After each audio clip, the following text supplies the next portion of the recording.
everyone, and welcome back to the United Star. We've got Alfie here from Westham Online, and we're shooting this for the Westham Preview. Manchester United take on West Ham in what is now a top four clash. Alfie, welcome to the show, and I'm going to get straight into it. Before the season started, there was a lot of turmoil at the club. I mean, long club captain and sort of the longest serving player of the club, Mark Noble, had come out and made his opinions clear about the management. The fans weren't happy, but it really seems that West Ham has turned a corner under David Moyes. Yeah, there was more animosity at the start of the season than a cow turning up to a vegan festival. It was ridiculous. I'm sure you, as you've mentioned, the Grady Diangana transfer did not go down well at all. And overall, there was just a sense of real fear that we were going to get relegated, basically, because we came 16th last year. So there was only 4 worse teams than us last year, and we weren't looking in a good position. So I can see why people presume that we could get relegated. But what we've seen is the players that we've brought in January and in the summer have been excellent, and David Moyes overall has got his tactics spot on in almost every match. Absolutely. And I think what David Moyes has been great at doing as well is that he's sort of not reacted to that transfer controversy and all of that at all. He's not let that, he's created this bubble around the team, and he's sort of gone the Everton way where he's got himself commanding centre midfielder in the likes of Thomas Soucek. He had, of course, Fellaini at Everton, and he's got the likes of Antonio, who is again a fantastic player in terms of getting those goals and providing that pace. And then Sofal has been a wonderful acquisition as well. Yeah, you're completely right. David Moyes done a brilliant job at Everton, but since then he's been terrible, and I'm sure Man United fans will echo that. So I was actually one of the fans that wanted him in when he joined, because I could still see that he had something about him, and I don't think his Everton stint was a fluke. You can't be a fluke over a decade, in my opinion, and he's shown that this year.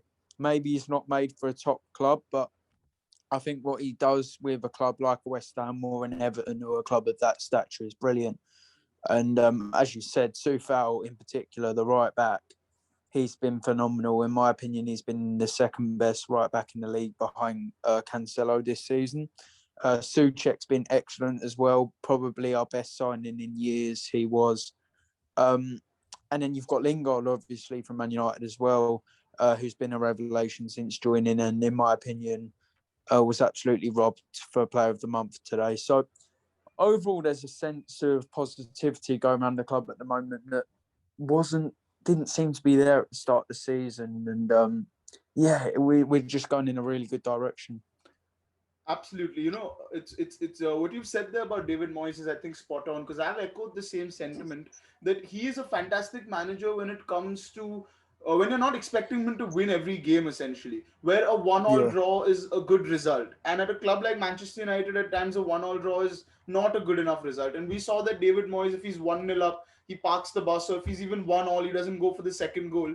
With no disrespect to West Ham, with the way things have been in the last few years, I think he's really managed to rally the troops together. But having said that, Alfie, we've played West Ham twice. We, as in Manchester United, have played West Ham twice already this season, and we've come out on top both times. So what have you made of those games? The first game I think we should have won. 3-1 was, in my opinion anyway, a very injustice scoreline. However, I can also see why it happened, because the second half we were disgusting. But the fact of the matter is, at half-time, we should have been well clear. It should have been 3 or 4-0. Halle probably should have been arrested for his performance that day in terms of finishing. You know, he was like Stevie Wonder with his finishing. He couldn't hit a barn door. Half-time, we should have been well clear. Your first goal came from a brilliant strike from Pogba, don't get me wrong, but the ball did go out in the build-up. There's no doubt about that. So that should have been disallowed. But then after you got that second, we just seemed to collapse. And Bruno created 9 chances in one half, which is embarrassing on a defensive point of view from us, despite what a brilliant player Bruno is. I think we really could have won that game. The second game, was really boring, if we're honest. I think Moyes just didn't really care about the performance in that game, and because it was a cup game, he just wanted to get the result over the line. However, what we saw was we had all the attacking threat of a sheep charging at Wolves. It was embarrassing going forward, and our best player going forward was Ben Johnson, who is a right back. So it was really embarrassing going forward. And 1-0, sorry, to Man United, I would have said was a fair result in the end. But I think in both games, you wouldn't have been surprised with the way the game went if we came out with at least a result of some sort. Absolutely. I think the first game you spoke about, I mean, any United fan, you'd ask that first half, you'd say that 9 chances created by by United in the second half was an embarrassment for West Ham. I think that first half is one of the most dire performances that United have put in all season in one half of football, and we've had a lot of poor halves this season because we sort of tend to not start games very well. And on another day with better finishers, West Ham could have killed that game off, like you said, in the first 30 minutes itself, let alone the first 45. So definitely, I think West Ham will again, in my opinion, pose a significant threat going into this game as well. Because I think if you see the Man City game as well, and I'm sure you can add to this, I think West Ham were brilliant. Maybe I even could go as far as saying that they even deserved a point out of that game. That even maybe my bias because that would have stopped Yeah. sort of City's juggernaut. But I really think West Ham played really well, and I'm very glad that Jesse Lingard won't be available to play for you all this game. Yeah, Lingard obviously was out of favour at Man United, and you could see why because Bruno's on another level compared to him. But in my opinion, Lingard maybe he just wasn't suited for United at the time because as an overall player, I see no way that he's worse than Dan James in my opinion. So it is a confusing one, but one you can understand at the same time, considering his family issues he had as well, and the fact his main position he had arguably the best attacking midfielder in the league in front of him. But going back to that City game, as you said, it was a really good game, and on another day, I think even City fans have said probably them winning was not a fair result, and we've really rocked the ship for them because in recent weeks since that game they seem to be conceding a lot more goals. I don't know if you've noticed, but Yeah, obviously yeah, you scored two against them, Wolves scored against them, Southampton scored two against them. So I think we posed a threat going forward that other teams have looked at and thought, this is something we can get at, similar to the way where Watford beat Liverpool last year, who seemed invincible defensively, and suddenly everyone watched that and found out ways to expose them at the back. And I think that's what's happening with City at the moment. Um, but anyway, going back to our performance, we were really good. The player who I've mentioned already so far was the best player on the pitch, in my opinion, that day. Uh, yeah, as I say, he's just been unbelievable this season, going forward and defensively. So, yeah, a really good performance, and we're hoping to see more of that today. Not today, sorry, versus Man United. absolutely. I mean, I hope that there isn't more of that, but I'm assuming Yeah, that no David Moyes team will sort of no David Moyes team that plays a big team goes away without a fight, and that's something that we saw with Moyes at Everton as well. But Alfie, I want you to give me a predicted 11 for this game, and then I'll tell you why. I have a couple of questions about that. So can you run us through your predicted 11? Our viewers who have not probably watched West Ham aren't aware of it. So could you go through what you think your best 11 will be against Man United? this is the team that I think it will be, not the one I want it to be, if that makes sense. But I think it will be Fabianski in goal, with three centre backs, those being Dawson, Diop, and Creswell as the left centre back. I think we'll then play Ben Johnson, the youngster, as a left wing back, and Vladimir Sofal as the right wing back. Um, in the middle, it will obviously be the dream team, Rice and Suchek. And in front of them will be a front three of, or not a front three, sorry, a front. 1 second. Yeah, it'll be a front three of Lingard's obviously out. That's the thing. Lingard's out, so it'll be Ben Rama, Fornals, and Antonio, obviously. The interesting thing for me is whether Jared Bowen plays, but I wouldn't be surprised if Ryan Fredericks actually plays in front of Sofal, because we done that against Aston Villa and he really did stop Jack Grealish that day. But the thing is, Marcus Rashford is out, so I expect us to go a little bit more attacking, and hopefully that we'll play with that front three of Fornals, Ben Rama, and Antonio. Right. That's actually interesting you say that, because I think personally Jared Bowen is a joy to watch, but I do understand that he sort of can blow hot and cold from time to time and he doesn't do much of the defensive work anyway. But actually, what I was going to ask you is that we've spoken about the likes of Sofal and Socek and Antonio, of course, but two other players that I have been very impressed by are Aaron Cresswell and Dawson. I think Dawson has just stepped right into this team, and he's getting the goals from centre half, and he's doing a very good job defensively as well. So, what do you think about these two lads? And linked to that, is this West Ham side, are the players actually better than what people are giving them credit for, or is David Moyes getting more out of them? Oh, those are two very good questions. Firstly, regarding Creswell, last season I called him a championship left back. I'm not afraid to say it. He was like a squirrel at fullback. He was really poor. This season he's been the complete opposite, and most of that has come from the fact I think I've always thought crossing wise he's one of the best crossers of the ball in the league. And the position he's been given this year seems to really suit that. He just seems to get him a lot of good crosses from deep, and he's obviously our corner taker as well. And defensively, he's done okay as well. I'm still not his biggest fan, I'll be honest, compared to other West Ham fans. I think at times he can be suspect, but overall he's had a good season. Um, Obviously, he's played really well. Craig Dawson was one of those players who, when we came in, we was thinking, oh my God, relegation is on the cards here, because the man was arguably Watford's worst player last season. Um, he was literally playing like Mickey Mouse last season. So I was worried to see him join, but what we have seen is that he really does suit a David Moyes, a Sean Dyche, that type of manager. I'm not saying that David Moyes plays really bad football, but let's be honest, we aren't an all-out attack team, and we play with a low block at times. Yeah. And what you see from Craig Dawson is a great defender. He put his body on the line. He just charges into anything. He's a good interceptor of the ball, and he just heads everything clear. His issue is where the fact that he's not very good on the ball, and he's not the quickest as well. But for our formation, he's absolutely perfect, and he's been a fantastic signing.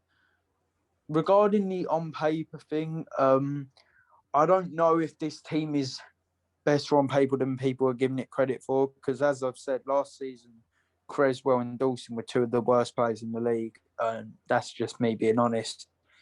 But I think in the current positions they're playing, maybe on paper they are doing better than people say in terms of the way they're playing this season, certainly.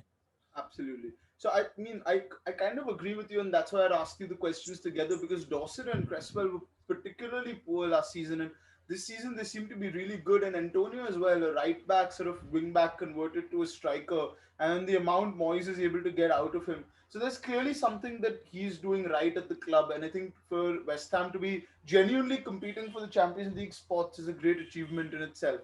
What I want to talk about is sort of the Manchester United 11 going into this game, because we've got a few injuries of our own, and I think it's going to be an interesting thing to see how we set up. So I personally think Dean Henderson will, of course, start in goal with Harry Maguire and Lindelof and Shaw and Van Bissaka as the two wing backs. We'll have to play, I think, McTominay and Fred along with Bruno Fernandes in midfield. And the front three is where things will get interesting, because Martial also has taken a whack on his hip apparently. And like you said, Rashford is also most likely not going to be available. So it will probably come down to Amad Diallo starting with Mason Greenwood and Dan James. And that is not a particularly promising front three for Manchester United. Yeah. So I think that is where the chance of West Ham rise, Alfie. But given what Manchester United's team will look like, who is the biggest threat in your mind, apart from maybe sort of Bruno Fernandes? And where does West Ham's best opportunity lie? It's a really good question because I don't want to disrespect Man United's front three at all going into this game, but unfortunately, I'm going to have to in a way because on paper that front three just doesn't have any experience. They have a lot of talent between them. Diallo and Greenwood are two of the biggest talents in Europe on their day. But experience wise and overall, they're just not. Let's be honest, you'd rather Diallo and Greenwood start in than Marcus Rashford. Um, Diallo obviously played excellent against Milan off the bench and he scored that great header, but I do want to see him playing because it's not a fact. I think he's going to be a brilliant player, but you just want to be playing against that inexperience. Um, but I think one of your biggest threats is a player who's been a personal favourite of mine this season, and that is Luke Shaw.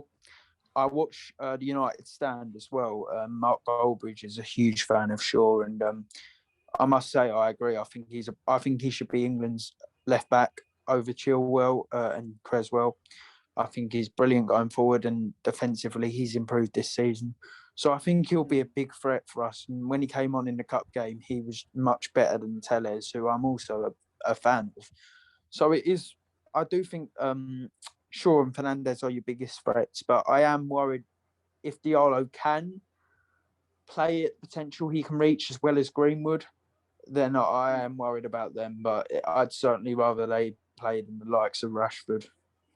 Absolutely. I think you've hit the nail on the head there, to be honest. And Luke Shaw, of course, has been, in my opinion, one of the top three players in the league since the turn of the year. So in 2021, I think he's been one of the top three players in the league easily. I think he puts in performances week in, week out, defensively, offensively, and he's been phenomenal, to be honest, for Man United. And I could go as far as saying even that he's been better than Bruno as well in sort of 2021. Of course, Bruno does what he does, but in terms of sort of Bruno has sort of stagnated, whereas Shaw has really picked up. So I think that's a big plus. What Alfie, you said that our forward line is inexperienced, and there's no denying that. What I am actually more worried about is more than their inexperience. I feel that in West Ham, the goal can come from anywhere, especially from the likes of Socek and Dawson from sort of set pieces. And Man United haven't been at all comfortable defending set pieces. Again, we conceded against Milan rather from a set piece, and sort of it's been our Achilles heel. And apparently, Dawson and Socek, at least one of them will score a goal every game, it seems. Yeah, yeah. So, Dawson and so. Oh, sorry. no, go on, Alfie, go on. Dawson and Socek from every set piece you'll see, Sky or BT will pan the cameras to them, and they seem to be having a little chat before every set piece about who goes where, and it seems to work nearly every time. Against Leeds, we hit the post and scored from set piece, and we've scored more set pieces than any other team, and we've scored as many headers as any other team, as well as Everton. Yeah, So, as you say, from set pieces, we're a big threat. Diop's also he's a monster in the air when he plays. He scores so many headers, but the problem is he just doesn't play that much. But his actual stats regarding headed goals, I'd say he's our biggest threat, believe it or not. So that is certainly a position we can try and get goals from. As you say, we scored one against you already this season with Rice flicking it to Socek in the home game for us. So it's certainly an area we should target. As you said, it's a weakness of Man United's, and if we're going to win this game, we're going to need to get a scrappy goal or two, and that could be an avenue. yeah.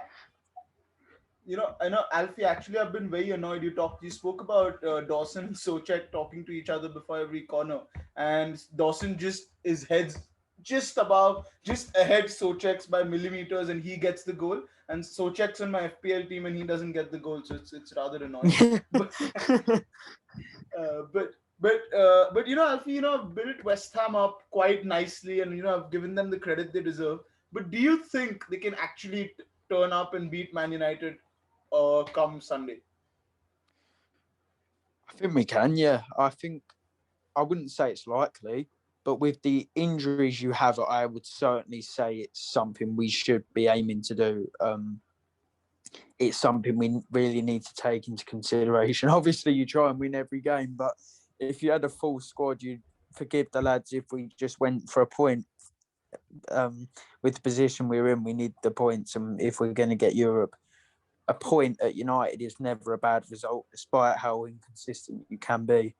So with the injuries, as long as we can stop your front three, there's no reason why we can't win the game. And I think United fans should be more afraid than they are, maybe, because Rashford, for me, I'm just such a big fan of Rashford. I know he's been inconsistent this season, but he's just so direct. And every time he plays West Ham, he seems to have us on toast. So I just really am happy Rashford's not playing. Martial, he's been poor this season, but he's got that experience I've already mentioned. And young players are inconsistent, as we've seen with Greenwood. He's really inconsistent, especially in his goal return. So I think if things aren't going United's way, you could see the heads of the front three drop. Hmm, hmm, hmm.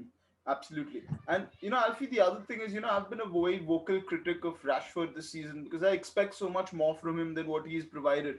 I expect a Yeah, lot more consistency from him. But the one thing he does give is that even if he's not having a good game, he has that world class ability to provide a telling moment through an assist or a sort of goal. So obviously that will be missed. And coming to Martial, if nothing, he's great at winning penalties for Bruno to score from. So, so, yeah, so that's another thing sort of we'll miss because I mean, for as good as Dawson and Diop are, if Martial is running at them with sort of the trickery he has, I see them conceding a foul or a penalty. It wouldn't be a surprise to me.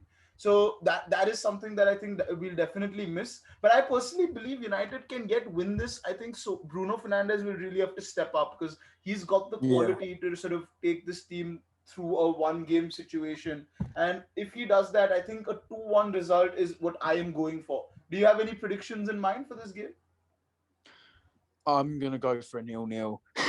it's, it's a boring result, but I think we should be able to attempt to stop the front three. And as long as we can do that, and United's back four, in my opinion, are underrated at times. I can see why they get criticism. Don't get me wrong, the centre back partnership, especially.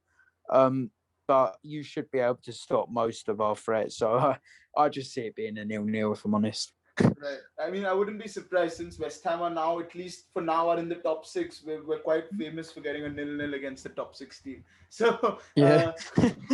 so let's see how this goes, Alfie. Thanks a lot for joining us, guys. Do check out West Ham Online. They do have a podcast, and the links are in the description to their Instagram and the podcast as well. So do check them out. And thanks, Alfie, for coming on. If you're new to the channel and a United fan or a West Ham fan, do subscribe. We'll be back for the review and a lot more content throughout the year. Great to see you all, and we'll see you soon again. Thank you. Thank you.